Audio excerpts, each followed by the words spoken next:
experiência 8, timer 0, e tanto no modo temporizador quanto no modo contador. Então, o que é o timer 0? É um periférico que tem dentro lá do nosso encapsulamento, lá do microcontrolador. E o que esse periférico faz? Ele tem um circuito.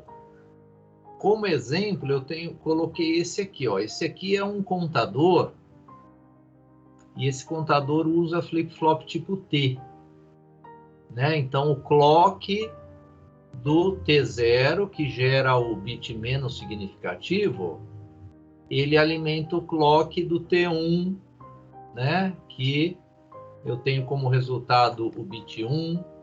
Esse Q1 alimenta o clock do T2, que gera o bit 2, e assim por diante, né? O Q2 alimenta o clock aqui do T3, que gera o bit 3.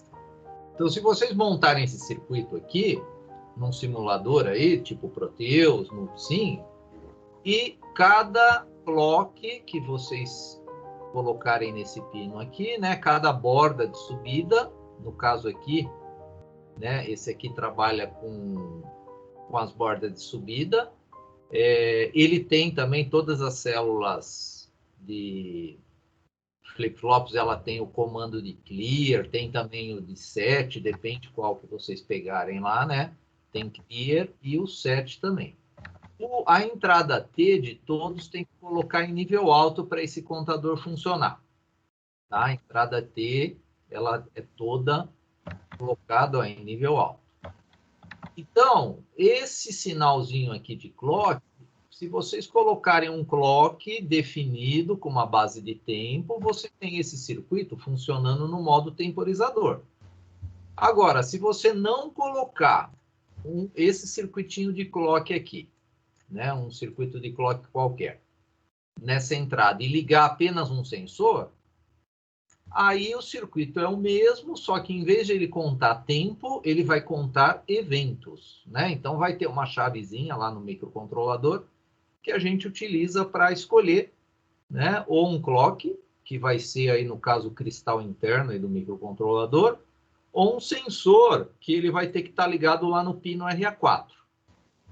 Né? E aí eu vou ter uma chavezinha aqui para escolher qual desses dois modos eu vou querer trabalhar. Nesse roteiro de hoje tem os dois modos aí como exemplo aí para vocês. Que registradores a gente tem que configurar para trabalhar com o timer 0? Então são 3. O TMR0 é o registrador que faz a contagem de tempos ou eventos. Ele é de 8 bits. Então, se ele é de 8 bits, ele armazena no máximo o valor 255, né? Então, o valor máximo é 255. E 255 mais 1? Aí, 255 mais 1 é 256, mas como nós temos 8 bits aqui, ele volta para o 0. É chamado de overflow esse momento aí do 255 mais 1. Overflow ou estouro, né? Estouro do quê? Do tempo aí do temporizador. Nesse momento aqui, do 255 mais 1, existe a parada de emergência. O que é a parada de emergência? É a interrupção. Então, esse flagzinho aqui, ó, o TMR0IF, ele vai para 1. Né? Então, ele vai para 1, ele avisa a CPU que um periférico está solicitando a interrupção, aí a CPU faz todo aquele procedimento lá de parada de emergência, né? Claro que também eu tenho que ligar a chave desse periférico, que é o TMR0IE. Tanto o TMR0IE quanto o TMR0IF, eles fazem parte do registrador de nome Inticom. E nesse registrador, nós temos também que ligar a chave geral das interrupções. E essa chave aqui, que é a dos periféricos, eu preciso? Para o timer 0, não. Não é necessário habilitar essa chave aqui. E nós temos um terceiro registrador aí para a gente configurar, que é o Option Reg. Quais os bits que eu tenho que configurar? O T0CS, esse aqui é o Chip Select, né? esse CS, ele vai selecionar o modo contador ou temporizador. O SE vai selecionar, se tiver no modo contador, que borda que eu quero trabalhar com esse sensor aqui, se vai ser com borda de subida ou descida. O PSA é aquele bit que determina o uso daquele circuito do pré-scaler. O que o pré-scaler faz? É um circuito que não está aqui, mas ele multiplica o tempo de estouro. Eu consigo ter tempos de estouros maiores se eu utilizar esse circuito do pré-scaler. Ele vai até 256 vezes, né? Então, consigo multiplicar o tempo de estouro padrão 256 vezes, de 2 até 256. Como é que eu regulo essa taxa de multiplicação? Através desses três últimos bits aqui, ó. PS2, PS1 e PS0. Acho que tem alguém com o microfone aberto aí, hein, pessoal? Olha só, o circuito que nós vamos utilizar, ele é o mesmo que precisa, é um sensor para fazer contagem, claro, para a gente testar ele no modo contador, né? Então, no modo contador, eu ligo no RA4 um sensor. Então, o que tem de diferente nesse circuito é esse sensor aqui, que é um botão, né? Um push button, que cada vez que pressionar aqui, ele vai incrementar uma unidade lá no TMR0 quando ele estiver no modo contador.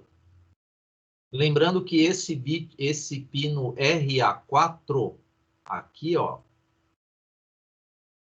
ele tem a ligação transistorizada de dreno aberto, né?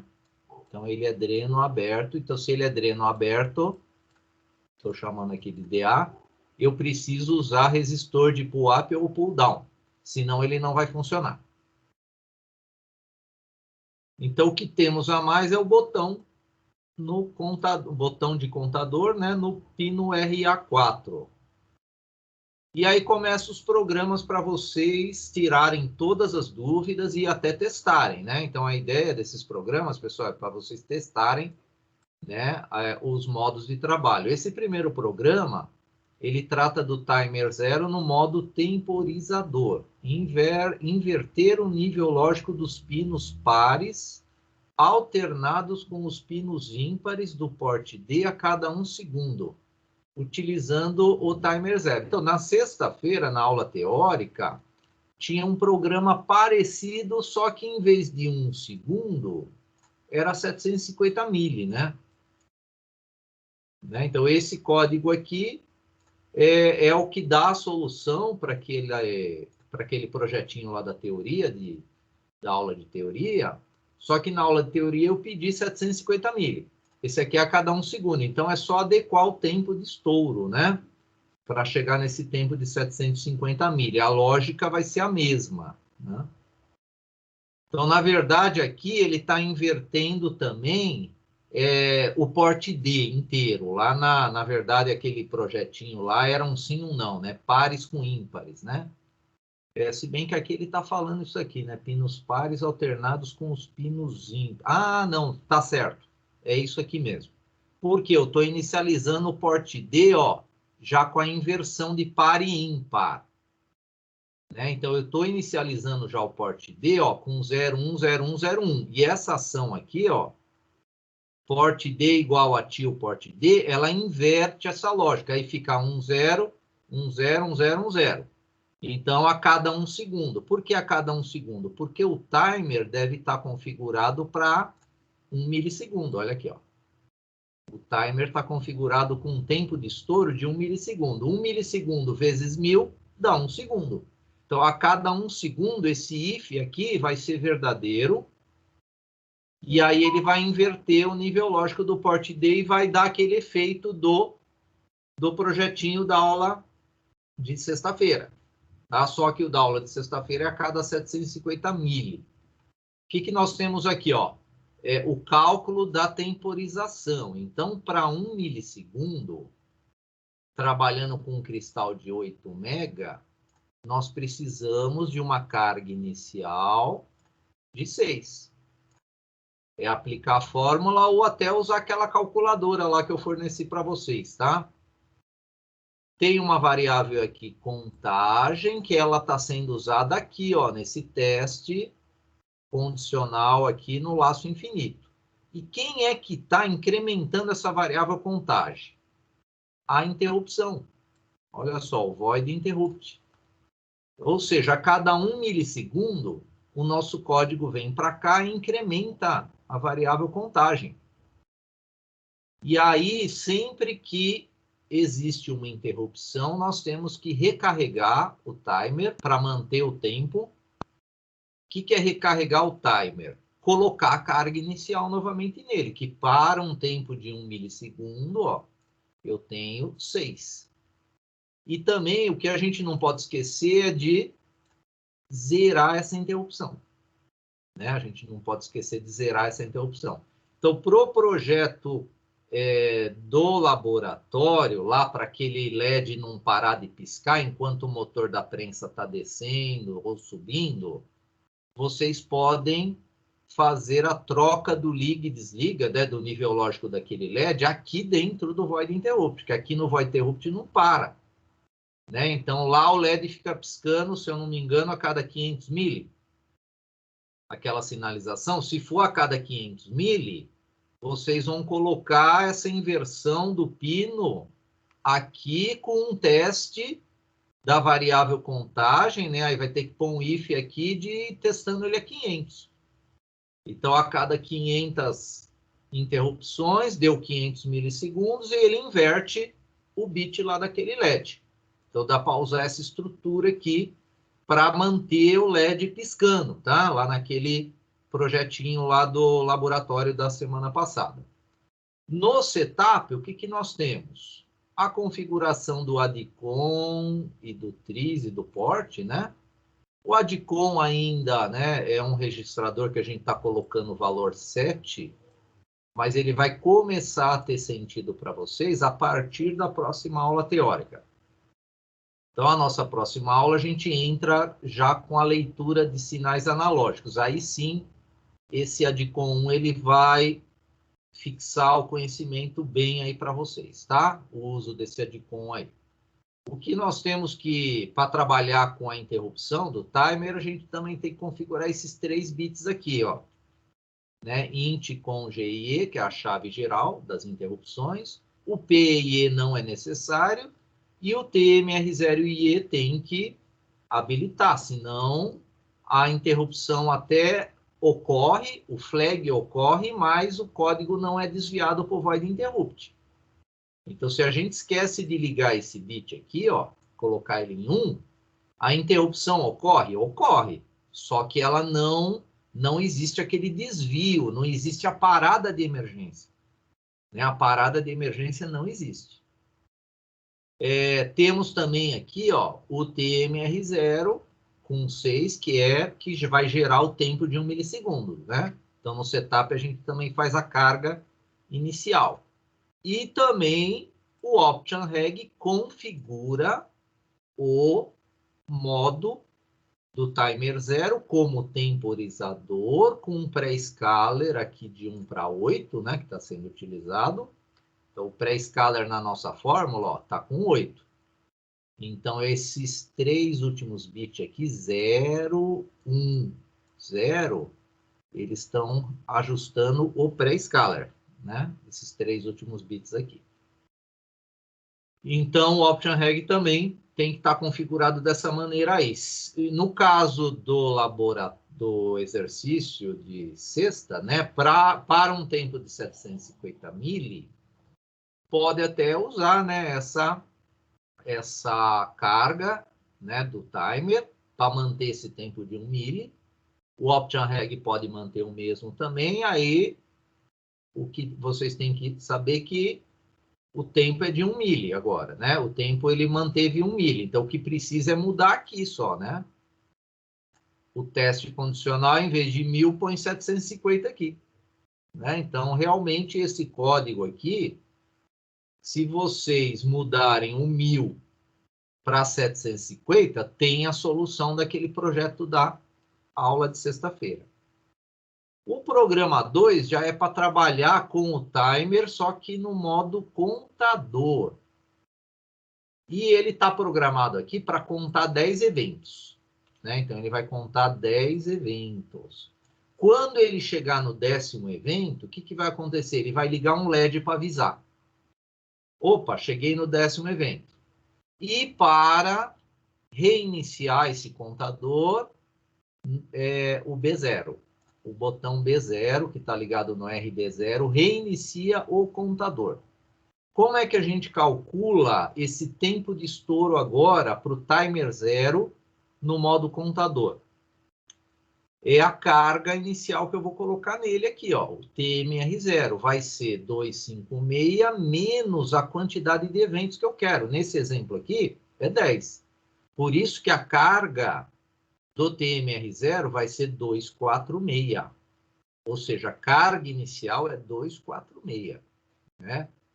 Então, esse bloco de interrupção, ele vai ser atendido só quando ele chegar no estouro. Então, agora o void interrupt, ele vai executar essas ações quando? Quando ele chegar no estouro dele, que é depois de 10 eventos. Né? Então, depois de 10 eventos, ele vai colocar em nível alto o LED 0 que está ligado no RD0 e tem que zerar o flag também para não gerar loop de interrupção. E aí, o que a gente tem que fazer agora? Eu tenho que ter um sensor ligado no pino RA4. Por isso que nas configurações, no setup, a gente não pode esquecer de configurar o pino RA4 como entrada. Né? Aqui nós estamos configurando também o RB0 como entrada, porque é o botão que vai zerar vai reiniciar o nosso contador. De que maneira ele reinicia o contador? Está aqui no laço infinito. Então, no laço infinito, nós temos apenas o teste do botão RB0. Quando ele for pressionado, ele coloca a carga inicial novamente no TMR0, no registrador TMR0, para ele contar novamente 10 pulsos. Ele zera o flag e ele zera o nível lógico do pino RD0, apagando o LED. Então, o que acontece? O LED vai ligar só quando houver o estouro. Quando é que vai ocorrer o estouro? Depois de 10 bordas de subida ou descida no pino RA4. Então, vai ter um sensor lá no pino RA4, aí você vai apertar uma vez, não vai acontecer nada. Vai apertar duas, não vai acontecer nada. 3, não vai. 9, não vai. Na 10ª vez, o que vai acontecer? Ele vai para a interrupção. E na interrupção, ele vai ligar o LED. Né? E tem que configurar de modo diferente, aqui é o Option Reg, ó. Então, o Option Reg, ele tem que estar no modo contador, né? Que é esse bit aqui, né? E o pré-scaler, nós não estamos usando nesse modo, porque eu só vou contar 10 eventos, por que eu vou querer multiplicar os meus eventos? Por isso que o pré-scaler está desligado aqui, ó. Ele com 1, né? Esse 1 aqui desliga o pré-scaler.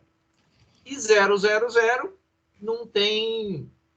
aqui a combinação dos 3 últimos bits não vai afetar esse nosso código. Por quê? Porque o pré-scaler não está atribuído mais para o contador, o timer, quando eu coloco esse bit em 1. Né? Então, não é necessário... Esses 3 últimos bits é só para completar um valor aí para eles, que ele não está sendo utilizado nesse momento. Pessoal, alguma dúvida aí? Parece que alguém ligou o microfone. Alguém quer falar? Professor, boa noite. Oi, boa noite. Desculpa a pergunta aí, na verdade, talvez eu até devesse ter perguntado na aula passada, né? Não, fica à vontade. Podemos repetir várias vezes. Pode falar. Obrigado, desculpe aí. O pré-scaler, ele considera só os 3 últimos bits? Então, o pré-scaler, esses 3 últimos bits aqui, configura só a taxa de multiplicação dele. Ah, tá. É só a taxa de multiplicação. Quer ver? Vamos fazer o seguinte aqui. Vamos pegar o datasheet. do nosso PIC. E aí a gente, ó, com o datasheet aberto, ó, tem os índices aqui do lado, ó, no timer 0, ó. Clicou no timer 0, ele já cai no capítulo do timer 0. Aqui é o diagraminha de blocos do timer 0, ó, inclusive o pré-scaler está aqui, né, o circuitinho do pré-scaler. Agora, aqueles 3 últimos bits, que são esses 3 aqui, ó, PS2, PS1 e PS0, olha só, essa tabela aqui, ó. Ah, Né? tá. Essa tabela aqui, ó, que cuida dos bits de 2 a 0, que é desse aqui até o 0, né? Vamos pegar aqui um anotador aqui. Então, esses 3 últimos bits aqui, ó, você tem que seguir essa tabela aqui, ó. Né? Mas agora, você viu que eu não estou usando. Tá lá 000. Ah, sim. Mas poderia pôr qualquer valor lá que ele não ia funcionar. Por que não vai funcionar? Porque o bit 3 está em 1. Olha lá, quando o bit 3 está em 1, o pré-scaler ele está atribuído ao watchdog timer. Ou seja, o pré-scaler não está sendo utilizado no timer 0, no modo contador, nesse caso aí, quando o bit 3 do registrador option reg está em 1. Agora, se ele tiver em 0, que nem no exemplo 1, aí tá. Então, aí no exemplo 1, ele estava com 010, lembra? Ó? sim. 010. Ó, 010 é aquela taxa de 8. Tá. Aí na programação lá no micro-C eu tenho que ativar ou melhor, desativar o Watchdog Timer. É aqui que você desativa, ó, colocando 1 no bit PSA. Ah, tá. Eu não preciso fazer aquele ajuste no. Quando eu abro o programa ali, tem aquele setup, né? Que eu habilito e desabilito. Pô, agora eu fechei aqui, mas enfim. É os bits de configuração. Não, lá você liga o Watchdog Timer. Aqui você configura se o pré-scaler vai ser utilizado pelo Watchdog ou pelo timer. Ah, tá. Mas Lá lá você então, liga lá o eu não preciso circuito do mudar. Watchdog. Perdão? Lá você liga o circuito do Watchdog Timer. Ah, eu deixo ele ativo então, habilitado. Não, não. Você não deixa ele ativo. Ah, tá, perdão. Porque você não vai usar ele. A única coisa é que o bit 3 do Option Reg, desse registrador Option Reg, ele só controla o circuito do pré-scaler. Ele não Ah, certo. controla o liga e desliga do watchdog. O liga e desliga do watchdog é lá onde você está falando, Sim. lá nos bits de configuração. Mas você não vai ligar ele lá, por quê? Porque você ainda não aprendeu a usar o watchdog. Se você ligar ele lá, o seu microcontrolador ele fica reiniciando direto. Ah, tá. Não vai funcionar mais nada, e é muito rápido, né? A cada 70 milissegundos ele vai reiniciar. Ah, nossa. Então não liga aquele bit por enquanto dos bits de configuração. Entendi. Tá? Então, esse option reg bit 3, que é esse aqui, ó, quando ele está em 1, não significa que eu liguei o watchdog timer. Significa que eu atribuí o pré-scaler para o watchdog. Ah, certo. É isso. Como eu não estou usando, ele fica inativo. Não vou usar o Fica sem pré-scaler. função. Isso aí. Ah, entendi. Por que eu não estou usando ele? Porque eu estou fazendo, nesse exemplo aqui, uma contagem até 10 só. Então, não preciso ter fator nenhum de multiplicação aí, né? Sim, fator um mesmo, né? É o fator 1. Então, é 1 para 1. Cada pulso, uma unidade. Cada pulso, um incremento. Entendi. Mas tem que fazer esse código aqui, testar ele e ver como que ele funciona, tá? Tá, ok. Aqui, pessoal, eu tenho uma teoria de funções, né, na linguagem C, mas vocês até já estão utilizando, e no caso, o void interrupt é uma função, né? Mas ela é uma função dedicada e eu só posso utilizar ela com aquele nome, né? A função void interrupt, né? Para ações de interrupção. Agora, eu posso criar funções para deixar o meu programa mais estruturado. Então, em vez de eu misturar todas as configurações, né, vamos supor aqui, ó, eu tenho várias ações de setup, ó, né? Vocês estão vendo, está aumentando cada vez mais, né, as ações de setup. Então, eu tenho várias ações aqui para o setup. Eu posso criar uma função escrito setup, função setup, e dentro dessa função eu coloco tudo que eu quero, né, que ele faz. E aqui no void main eu chamo aquela função uma única vez. Por que uma única vez? Porque eu estou dando o exemplo do setup, né? O setup geralmente ele é executado apenas uma vez, né? Mas se tiver uma função que você tem que repetir constantemente, você também pode criar uma função para isso, né? Então, vamos ver aqui o que nós temos. Ó, uma função nada mais é do que uma subrotina usada em um programa. Então, na linguagem C, denominamos função a um conjunto de comandos que vai realizar uma tarefa específica em um módulo dependente de código. A função é referenciada pelo programa principal. Então, é lá no programa principal, na função main, que eu vou referenciar essa minha função, que eu vou chamar ela. A utilização de funções visa modularizar um programa, o que é muito comum em programação estruturada, que é a linguagem C. Ela tem essa característica de programação estruturada. As funções dividem um programa em várias partes, no qual cada função realiza uma tarefa bem definida. Então, vamos pensar o seguinte, eu poderia ter uma função para pegar,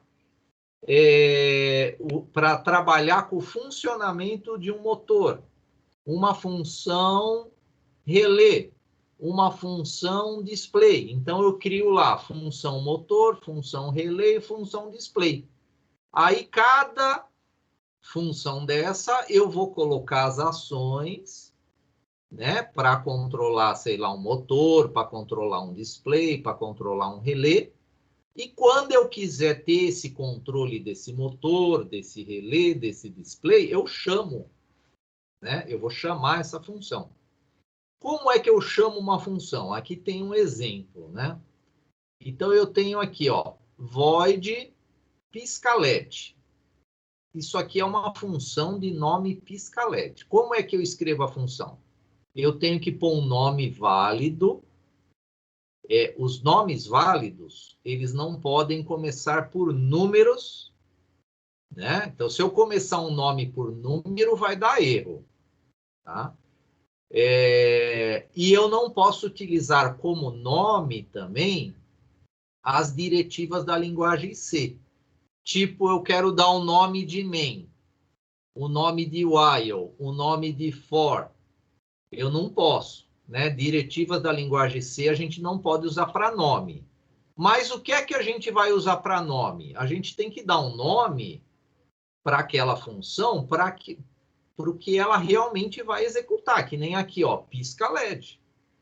Se vocês observarem as ações aqui, é para ligar e desligar o porte D, né? E inverter o nível lógico do porte D a cada 500 milissegundos. Então, eu tenho que dar um nome que vai deixar o meu código estruturado. Isso vale para os nomes de variáveis também, né? Variáveis, a gente geralmente dá um nome para a variável, e esse nome da variável ela se associa ao que aquela variável vai armazenar. Na função principal, olha só, no laço infinito, nós temos a chamativa dessa função. Olha como eu chamo a função piscalet. Dessa maneira, ó, pisca LED, abre e fecha parênteses, termina com ponto e vírgula.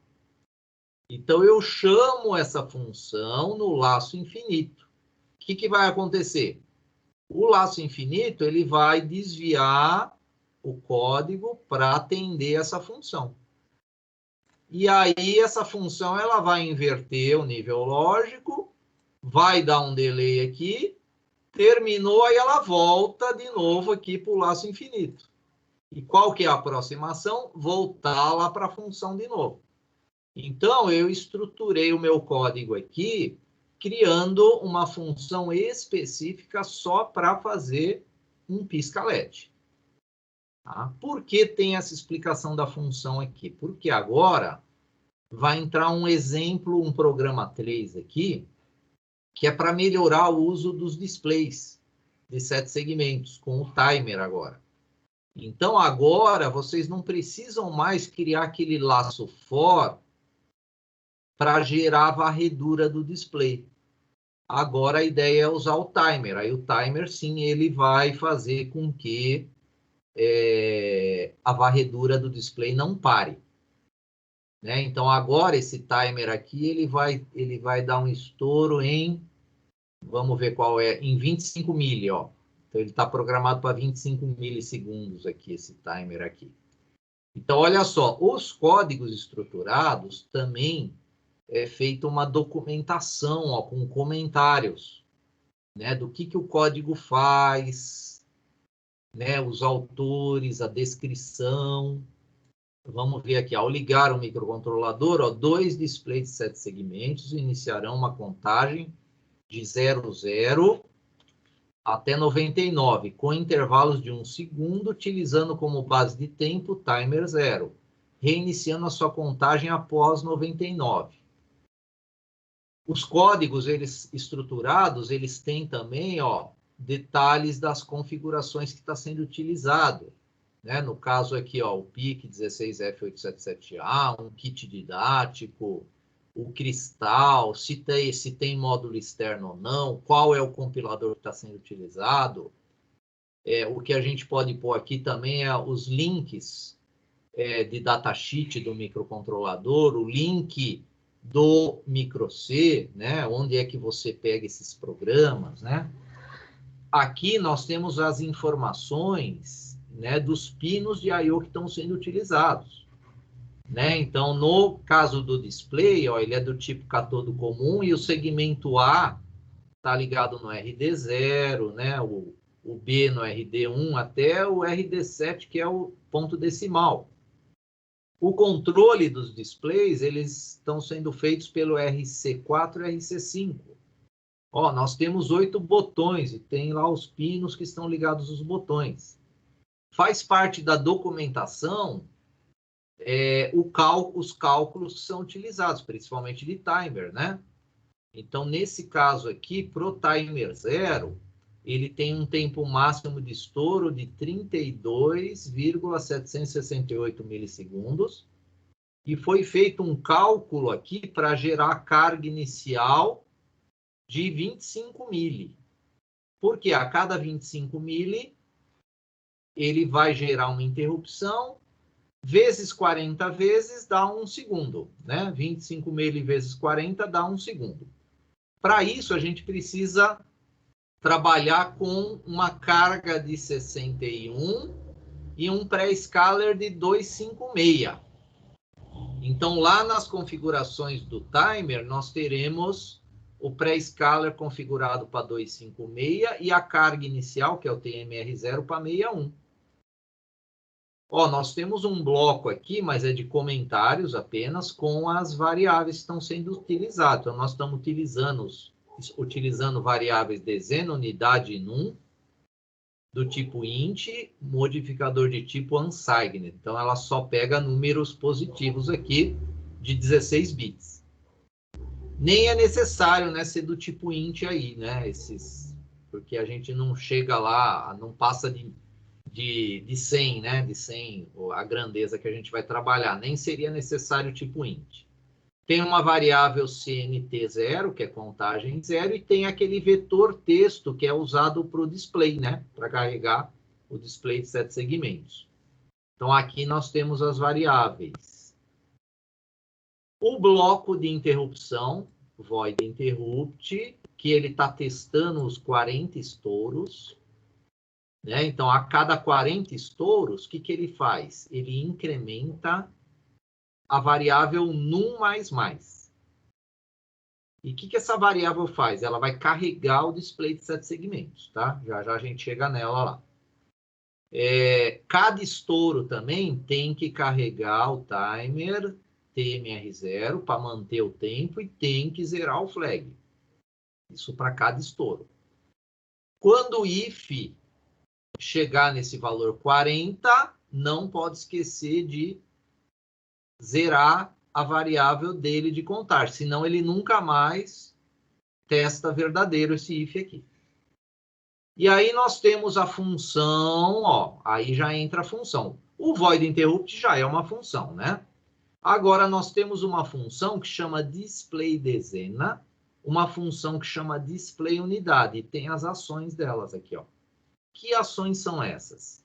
A display dezena é o que o próprio nome está dizendo, né? Ele vai pegar o valor da dezena, vai ligar o transistor que controla o display da dezena, vai pegar aquela variável num e dividir por 10, porque aí ele pega o valor da dezena, né? Essa divisão por 10. Vai carregar o porte D com o vetor texto índice da dezena. Né? Então, o valor que der nessa divisão vai ser o índice lá do meu vetor. Vai dar um delayzinho de 5 mili para o display dar aquela piscadinha, né? Aquele liga e desliga, né? Porque ó, ele vai ligar aqui, ó, vai esperar 5 mili e já vai desligar.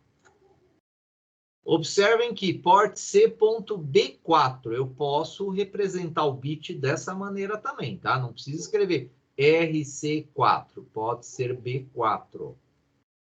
O compilador sabe que se você colocar B4, se você colocar RC4, se você colocar F4, também ele vai entender que é o bit 4 que você quer ligar aqui e desligar aqui. E depois ele zera o barramento. Esse item aqui, no simulador não tem tanto problema. Na prática, se gerar um efeito sombra no display, esse efeito sombra, ele é cancelado com essa ação aqui, ó, port D igual a 0. O que é o efeito sombra? Quando ele está atualizando o valor dele, ainda fica o display com uma sombrinha do resultado anterior. Né? Então, isso aí depende da característica de chaveamento do transistor, tá? Da polarização também do transistor, se ela estiver correta, né? Às vezes a polarização do transistor está em algum limiar lá de saturação e corte, né? Mas colocando, né, o port D igual a 0, ou seja, zerando o barramento, é certeza que não vai existir um efeito sombra lá na imagem do display. O display unidade, a função display unidade, faz tudo isso que eu expliquei na dezena, porém, em vez dele dividir por 10, ele pega o percentual 10. Né? Então, isso aqui eu já expliquei naquela aula de display, né, de 7 segmentos. Inclusive, foi uma rotina dessa aqui que nós usamos lá. Só que a gente não usava o timer, né? Então, nós, pegando o resto da divisão de 10, nós temos o valor da unidade, né? Por isso que agora o índice do mesmo vetor texto é a unidade. Chama uni. Né? E aí nós ligamos e desligamos, depois de 5 mili, o bit 5. Agora é o bit que dá a unidade. Né? E também tem o port D igual a 0, por questões lá daquele liga e desliga dos transistores, né? E se gerar o efeito sombra aí dele, né? Da imagem anterior, colocando essa linha aqui, não vai ter mais efeito sombra. Tem uma função agora que é a config timer 0. Essa função, ela é específica para você programar o seu timer 0. Então, olha só, o código dessa maneira, todo estruturado, fica mais fácil da gente entender. Por quê? Eu poderia pegar tudo isso aqui e juntar tudo no void main. Agora, eu estou separando, né, parte por parte desse código para ficar mais fácil o entendimento dele. Isso que é um código estruturado. A função config timer, ó, ela está configurando lá o option reg para ele trabalhar como timer. E olha só, o pré-scaler 256. Por isso que os 3 últimos bits aqui, ó, tá tudo 1. Então, se a gente voltar lá para o datasheet, Olha lá, 256 é 111, né? 256, ó. O PSA está em 0 lá também, que é o bit 3 aqui. E o bit 5 está como timer, que é o bit 5 é a fonte de clock, ó. Então, a fonte de clock lá está 0, que é timer, né? 1 é contador, o bit 5, ó. 1 é contador, 0 é timer. Então, lá está 0 também aqui na configuração aqui, ó. Tudo 0 aqui. A carga inicial é 61 para gerar aquele tempo de 25 mili. E o flag zerado, né, pai? Isso aqui só vai acontecer uma vez, tá? Esse config timer. Por que só vai acontecer uma vez? Porque eu preciso só dessa configuração uma única vez. Lá no void interrupt que eu faço a carga para cada estouro, né? Então, para cada estouro eu faço a carga inicial aqui no void interrupt. E olha só, o que nós temos agora no bloco principal? Ele ficou menos poluído agora, né? Por que ele ficou menos poluído? Porque a gente está trabalhando com funções. Então, eu tenho aqui as configurações aqui, ó, do ADCOM, dos tris e portes, a configuração das interrupções. E olha só, config timer 0. O que é isso? Eu estou chamando essa função aqui, ó. Mas eu vou chamar uma vez só, que é no setup, né, do main. E a variável num foi inicializada em 0, né? Essa aqui é uma variável global. Ela só foi inicializada aqui em 0, né? Na verdade, todas as variáveis foram declaradas como globais. Por quê? Olha só, elas estão declaradas aqui, ó, no início do código. Observem que todas as funções, elas vêm antes do void main. Se colocar a função depois do void main, ele vai dar erro de compilação, tá? Então, vai dar na linguagem C embarcada, se você colocar a declaração das funções depois do void main, o compilador não vai saber que ela existe, ele vai dar erro. O que é possível fazer para resolver esse problema é prototipar a nossa função, mas isso é um outro assunto que a gente vai falar futuramente.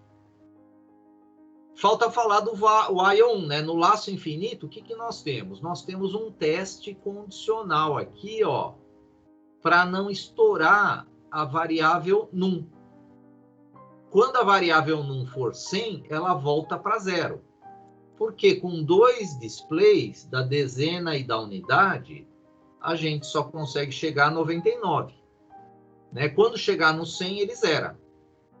E olha só o que nós temos no laço infinito. Display, underline, dezena, abre e fecha parênteses. O que é isso? Eu chamei a função dezena. Quando ele voltar da função dezena, ele vem aqui para display, underline, unidade. O que é isso? Ele chama a função unidade.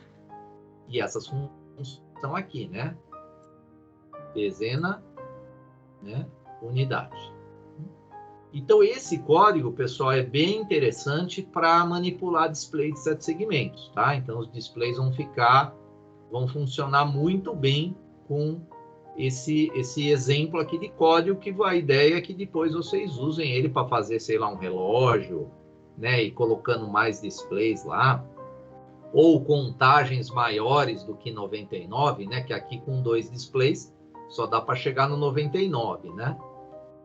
Mas aí trabalhando nesse código aqui.